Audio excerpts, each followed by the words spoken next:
Finally tonight, she's out of this world. The current commander of the International Space Station about to break a big record tonight. Here's ABC's Gio Benitez. They call it the Peggy factor, Mission Control's code word for the way superstar astronaut Peggy Whitson always gets the job done. I love it up here. Tonight, Commander Whitson making history with her record for any American. By the time she lands in September, her tally will be 666 days. 666 days in space. The greatest trick the devil ever pulled was convincing the world he didn't exist.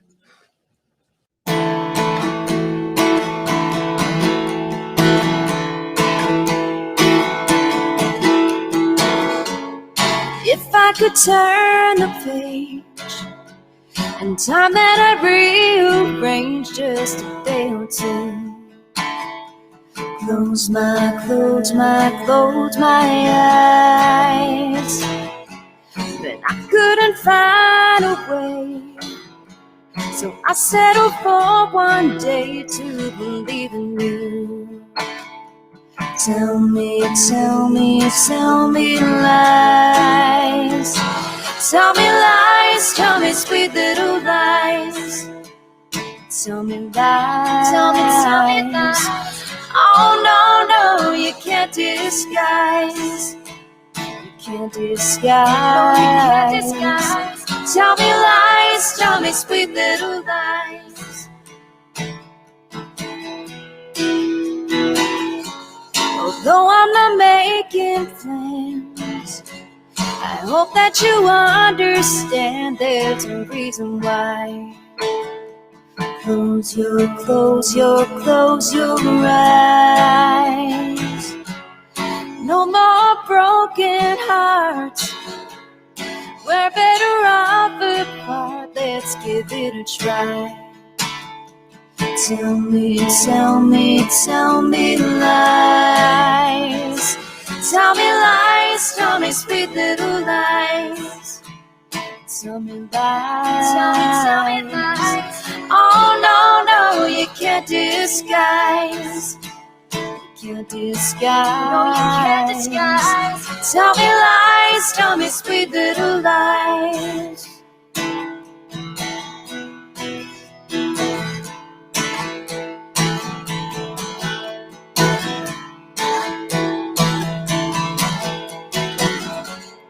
If I could turn the page and time that I'd rearrange just a day or two. Close my eyes. I couldn't find a way, so I settled for one day to believe in you. Tell me lies. Tell me lies, tell me sweet little lies. Tell me lies. Tell me lies. Oh no, you can't disguise. You can't disguise. No, you can't disguise. Tell me lies, tell me sweet little lies. Tell me lies. Tell me lies. Oh no, you can't disguise. You can't disguise. No, you can't disguise. Tell me lies, tell me sweet little lies. Lies and lies. Well, that's the topic of today, and a little bit of truth and a little bit of crow serving, actually. Today it's going to be quite interesting. We're going to talk a little bit about something that I've talked about many times before over the years, and kind of, I think a lot of people are really upset that there was actually a plan, or that there were people actually planning, because just as they were about to kill the idea of there being a plan because they don't understand what the plan is, suddenly they see that there were people that actually had a plan. That's so weird. Obviously, the people are part of that plan, but everything is so well thought out. When you're going to war, and when there's a war like this, right, you have to be ready for anything. And someone today shared with me one of those types of history lessons, and I thought I would share it with you. And the reason I'm going to start off with this is because it's important for you to see just how carefully thought out any mitigation is. See, when you know that there's a problem coming, you try to mitigate. For example, if you know that you are going to come to a cliff and you need to cross over that cliff, when you drive up there, you'll make sure you have an apparatus to be able to cross that gap. If you know that you need to cross a river, you're going to make sure you have a raft or a boat to continue your journey. So you mitigate by bringing the tools with you to when you get to that crossroad. Now, tools can be various things. They can be hammers, screwdrivers, technology, and knowledge. See, I remember once I was provided an assignment and I was told that it was necessary for me to assume the role of, allegedly, hypothetically speaking now, of a VIP guest manager at a hotel. Now, I've never worked at a hotel before. I had never seen what Fidelio is. I had no idea what it was. And here it is. I'm supposed to be in charge of all these people because I'm allegedly training from one in the United States to learn how to do the job in Europe. Apparently, I had 10 years experience as well. The fake it till you make it is a funny thing. You can fake something, but in the end, they're going to know when you're not clued up.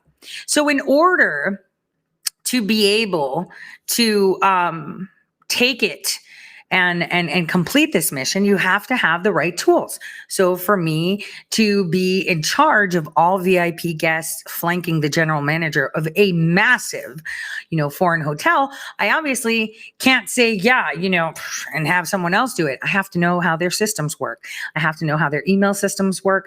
I have to know names, key names. So what did I have to do? I had to study, right? So I had to study.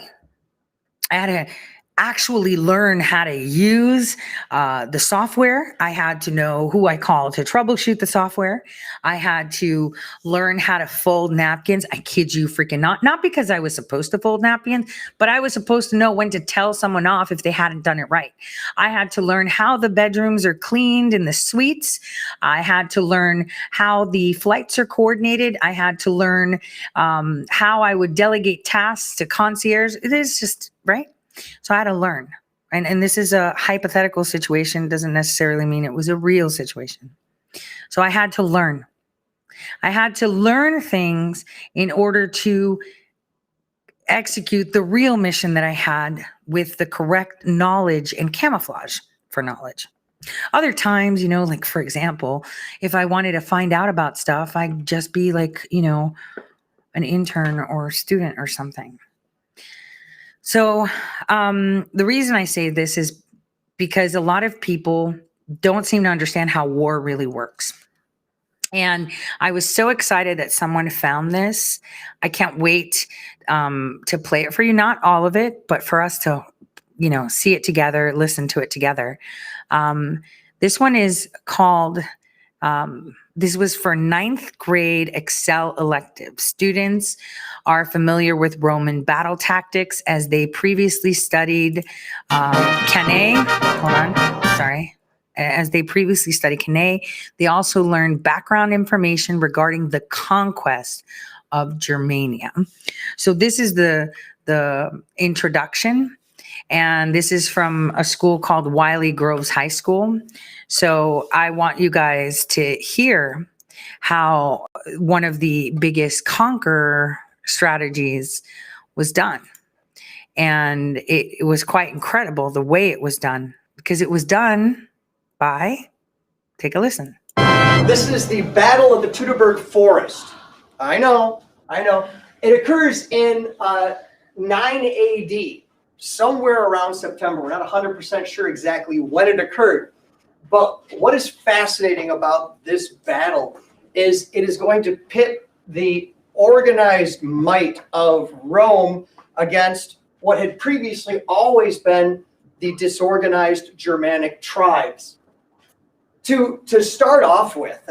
So the teacher's notes say the lesson deals with planning and intelligence. Arminius became the enemy, so he knew the enemy. And you guys already know that Germania had been pacified, but that there was a revolt in the Balkans that meant that most of the Roman legions had to leave that area, leaving only 3 legions, or about 36,000 total Romans. Now they're not all soldiers. All those people couldn't be soldiers. That'd be more than 3 legions, but it was soldiers, camp followers, people like that. And what's happening is the gentleman who is in charge of the Romans, his name was Publius Quintillus Varus.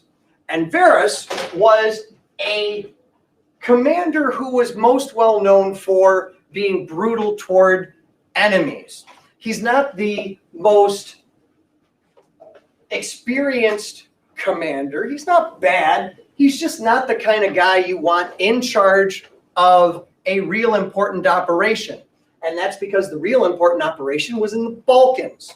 Germany was pacified, so you didn't have to have your greatest general there.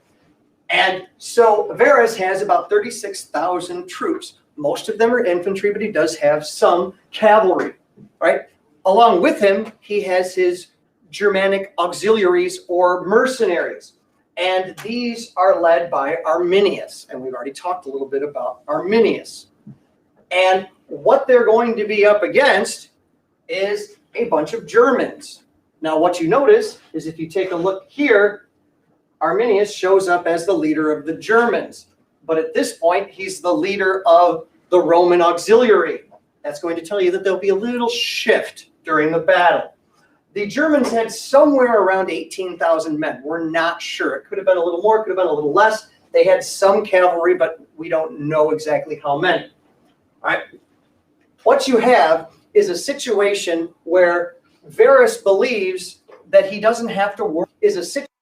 I just want to read this out from a podcast, peeps. Archaeologists have found few remains or even weapons that can positively be identified as Germanic. So what he's saying is that the leader of the Germania army there was this guy named Arminius, but Arminius was actually Roman. So he became the enemy and led their army only to destroy them. Situation where Varus believes that he doesn't have to worry about Germany. As a matter of fact, he's going to move toward the Rhine and relative safety and encamp for the winter. No one fights during the winter. It's cold. And so that's what he's planning on doing. He is met by a bunch of German chieftains. And what they say to him is, can you please leave Roman soldiers with us for protection? Now, Varus hears this and he thinks, wow, the Germans actually want us here. And so what he does is he basically gives each of these tribes a cohort or a little over 400 men. And he says, okay, yeah, you guys march and you act like police officers for each of these individual villages, and the rest of the army is going to head back toward the Rhine. Well, what's interesting is this. And he says Varus feels this proves Germania is friendly and also demonstrates the depth of the strategy employed by Arminius. This was a plan hatched by Arminius. Arminius is not a Roman. He looks like a Roman. He acts like a Roman. He is in charge of Roman legions. Yes, but he is. His heart is German, and he is leading the resistance. So this is a very good video to watch for all of you on the other channels. We're going to talk about this strategy, but by not talking about it, but actually showing you about how nanotechnology has, we need to talk about transorganic real entities and what that really means. So here we go. I've put the link in the chat. And I will be terminating the feeds other than Twitch and Trovo, so make your way over. I do want to maintain those channels, and therefore I will not be showing and discussing I mean, you can't talk about coronavirus, even if you're a handicapped kid that got injured from the virus, right? Because that's considered misinformation too. So the Battle of Teutoburg Forest is quite interesting. I would highly suggest that you guys watch it. And one fabulous comment was Germanic mercenaries like the Husseins from the revolutions, the same ones that we crossed the Delaware River in the middle of the night on Christmas Eve, 2 slain in their sleep, right? That's what's up. So what am I saying without saying? There are plans within plans within plans within plans. And here is how they lay out and how history tells you exactly where the future is going. Now, if you remember correctly, and I will pull it up so that way those of you that are online can see it yourself. And I did take away that annoying little pop-out bar for all of you that, told me that it was quite annoying. Hold on a second. Okay, there we go. I am going to share this page so I can show you what everyone's bitching about today. Here's the crow serving. So here we are on my site, ToriSays.com. We're going to put this in the search function of NSA. And you can also look at the reports, the video reports that Millie Weaver had done. So as you can see, on October 25th, 2019, I have an article that's titled Obama Plant in the NSA Allowing Ukraine and Democrats to Spy on U.S. Citizens. Now, for anyone calling me disinformation, I'd like to say, I hope you enjoy your crow, because I already told you surveillance goes both ways. So for those that are a little bit confused and claim things, this is what panic looks like. I just did a simple search on my article, right? And it clearly shows you Obama plant in the NSA allowing Ukraine and Democrats to spy. So let me further that. Here we go. Hunter Biden. Where is it? NSA. I have so many NSA ones. It's ridiculous. Let's see. Also ties into the New York. Let's just open that one, which is the most important one. Expose Obama shadow operatives. FBI paid CrowdStrike for DNC server work. But I just want to open up that one because this one tells you exactly everything you need to know. So this is how I thought I got rid of it, and I didn't, did I? I thought I did. The pop-up is still there. It won't go away. I'll fix it. I promise. Okay. So over here is this guy, Mr. Storch, the IG of the NSA. Remember, Mr. Storch, who was actually asked by the Ukraine to work for them, right? Mr. Storch, right? That's it. This is it. They were following to see who was talking to who in the Ukraine. The ones they named in the news are assumptions made according to the popularity, but they already know which journalists really have contacts and who are in contact with NSA, NRO, CSS whistleblowers that have not whistleblown in the conventional manner. Misinformation lies on both sides of the aisle, sometimes for notoriety, but other times purposely to muddle facts. So this was all out a long time ago. A long time ago.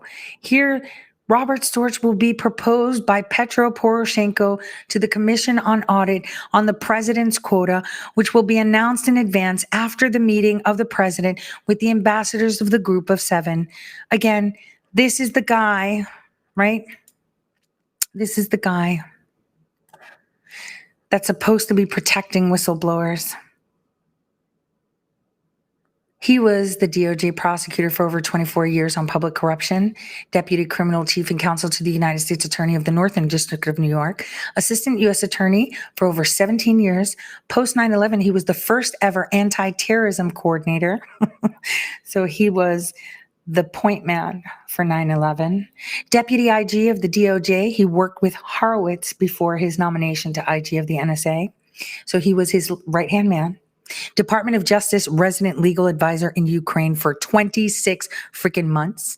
Chairman of the Council of Inspector Generals on Integrity and Efficiency of Whistleblower Ombudsman Working Group established by the Whistleblower Ombudsman Program. Oh, and just so you know, the National Anti-Corruption Bureau of the Ukraine is actually run by his wife. So all of this is something that I talked about 2 fucking years ago. And now we have everybody crying that, oh my God, whistleblowers told us that, you know, what? You can't see anything? Yeah, you can. Not only that, hold on. I think I still have that report that Millie did. Let me find it. Give me a second. Let me find it.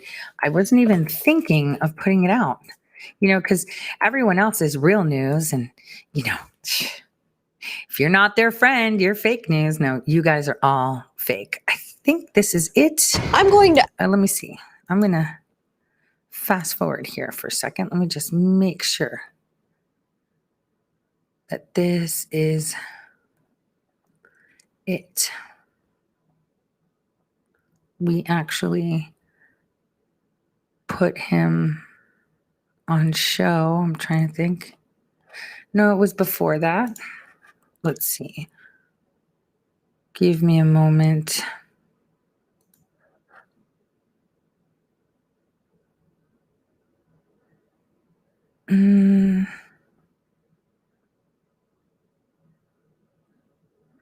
Gosh darn it. Why is it so difficult to find this? Okay. It is. Is it how he infiltrated the Trump administration with all these losers pretending to be his friend? Losers, loser journalists, loser everything. They don't report the news. They could have. They didn't. So anyone calling this disinfo is so corrupt. Hold on. I need to find it where we put him on showcase. There we go. We put him over here. All right. Ready, you guys? One. Okay, let's do this. Let's remind ourselves before we show them whining on Newsmax. Give me a sec. Here we go. Found it. We're just down to the wire with the last few skirmishes being played out between the Trump administration and the deep state. But you would never know it because the mainstream media doesn't want you to know. And the alternative media is too wrapped up in infighting, engaging in cancel culture, etc. Many people are like, when are people finally going to be held accountable? It's actually happening right now, right in front of us. I was able to confirm what sources had alleged, namely that there really wasn't a whistleblower who had kicked off this impeachment inquiry and that the Intel Committee chairman, Adam Schiff, was actually getting information from a wiretap. The alleged whistleblower and testifying witnesses with secondhand information were used to give witness testimonial credibility to ill-gotten information. This was verified by Schiff revealing telephone call information he had obtained on the president, his personal attorney Giuliani, the Intel Committee minority chairman Devin Nunes, investigative journalists like John Solomon reporting on the Ukraine, and others. The call information provided by Schiff in the impeachment inquiry more than suggested the what, where, and how Schiff had